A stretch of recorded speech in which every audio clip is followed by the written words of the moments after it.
Le Centre de formation professionnelle Performance Plus a tenu ses portes ouvertes annuelles le 7 avril dernier.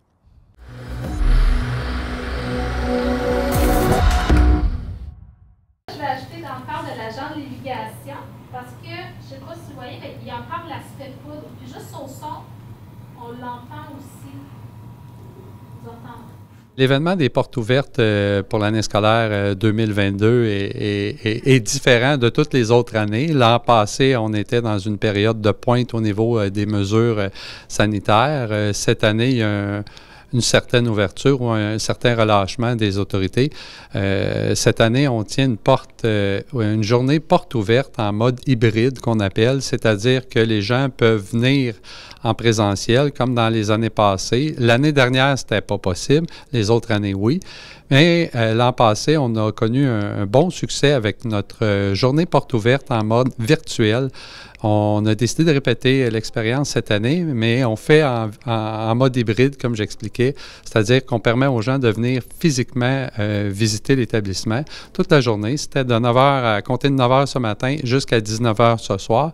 Et il y a aussi 2 séances qui sont prévues en soirée pour des visites virtuelles, c'est-à-dire qu'on a des membres du personnel, de l'équipe enseignante et de l'équipe de soutien qui seront ici pour répondre en virtuel et se promener avec des caméras à l'intérieur de l'établissement, dans les salles de classe et dans les laboratoires pour faire visiter l'école et répondre aux questions des gens. Il y aura même des gens du CIS des Laurentides qui seront là pour expliquer le recrutement, les besoins qu'ils ont au niveau de main-d'œuvre comme infirmière auxiliaire, comme préposé aux bénéficiaires.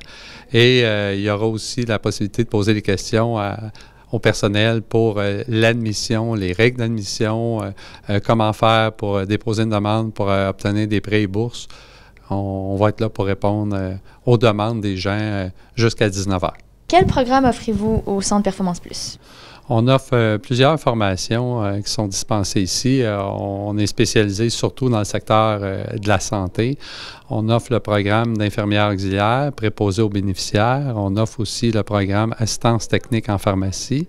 On offre le programme assistance dentaire.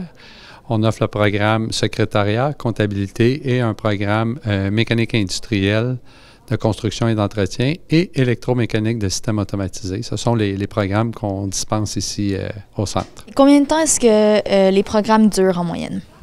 Ça varie d'un programme à l'autre. Le programme le plus court est le programme d'assistance à la personne en établissement et à domicile, préposé aux bénéficiaires, qui est d'une durée de 870 heures.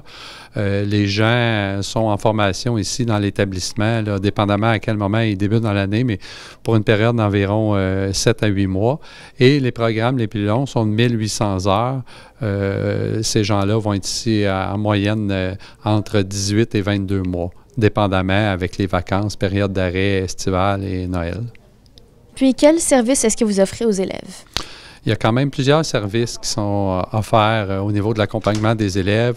On a des gens qui sont là pour les aider. On a une travailleuse sociale qui est ici. On a une agente de réadaptation qui est ici, une conseillère d'orientation. On les accompagne dans des problématiques qu'ils pourraient avoir là, au niveau de la réussite de leurs études. On a une enseignante orthopédagogue qui est là aussi pour les aider. Il y a les prêts et bourses. On les accompagne pour faire des demandes de prêts et bourses. On a un comptoir aussi qui est nouveau cette année. L'équipe du service à l'élève a ouvert un comptoir d'entraide pour les élèves qui ont plus de difficultés au niveau des ressources alimentaires, un peu comme le comptoir d'entraide qu'il y a ici à La Chute, mais qui est dans un petit local qu'on a ici en libre service. Les élèves peuvent apporter de la nourriture et ceux qui ont des besoins peuvent récupérer de la nourriture. Ça fait partie des services qu'on offre là, aux élèves qui fréquentent l'établissement ici à La Chute. Est-ce qu'il y a des prérequis afin de se qualifier pour les programmes que vous offrez? Il y a des prérequis qui sont différents d'une formation à une autre. Parfois, c'est une 3e secondaire réussie au niveau des matières académiques de base, français, mathématiques, anglais. Parfois, c'est une 4e secondaire. Dépendamment du programme dans lequel vous vous inscrivez. Il y a d'autres façons aussi, il y a d'autres méthodes d'y accéder. Les gens vont parfois passer par la formation générale des adultes, le centre Le Parallèle qui est ici à La Chute ou le centre marchand à Saint-Jérôme. Les gens peuvent faire un test d'équivalence de niveau secondaire ou faire un test de développement général. C'est des tests qui donnent des crédits, qui permettent aux gens de pouvoir s'inscrire sans qu'ils aient eu à faire la 3e ou la 4e secondaire à l'école régulière. Puis à quoi ressemblent les frais de scolarité? Encore une fois, ça dépend des secteurs. Je vous dirais, ça varie entre 150 $ et environ 550 pour les programmes les plus chers, dépendamment des guides. Vous comprendrez que les programmes les plus longs, plus de guides, il y a plus d'achats, du matériel de sécurité parfois.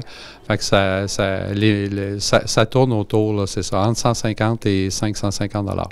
Quels sont les genres d'opportunités qui se présentent et les taux de placement une fois que les élèves ont terminé leur parcours avec vous? Dans la grande majorité des formations qui sont dispensées ici, je vous dirais, ça oscille autour de 95 % le taux de placement. Le 5 % dépendamment du temps de l'année où les élèves terminent leur formation, ou parfois c'est des élèves qui sont en réorientation de carrière. Même si le parcours de formation est terminé, ils ont réalisé durant la formation que finalement, ce n'était pas le métier qu'ils voulaient exercer. Donc, ils vont se réorienter dans une autre formation ou ils vont retourner faire un autre métier ou le métier qu'ils faisaient auparavant avant de venir ici. Mais c'est un taux de placement qui est très, très, très, très élevé. Puis est-ce qu'il est encore possible que les gens viennent visiter l'école une fois que les portes ouvertes seront terminées? Il est toujours possible de venir visiter l'école. Il y a un autre service qu'on offre qui est les services de stage d'un jour. À tout moment, les gens peuvent venir ici ou aller sur notre site Internet pour réserver une place pour effectuer un stage d'un jour dans le département de leur choix. Il n'y a aucune limitation quant au nombre de stages. Dans un même département ou dans plusieurs départements, une personne peut venir ici pour confirmer son choix, son orientation, peut même rencontrer nos professionnels du service à l'élève pour les aider à faire un choix éclairé là, dans la poursuite là, ou non des études.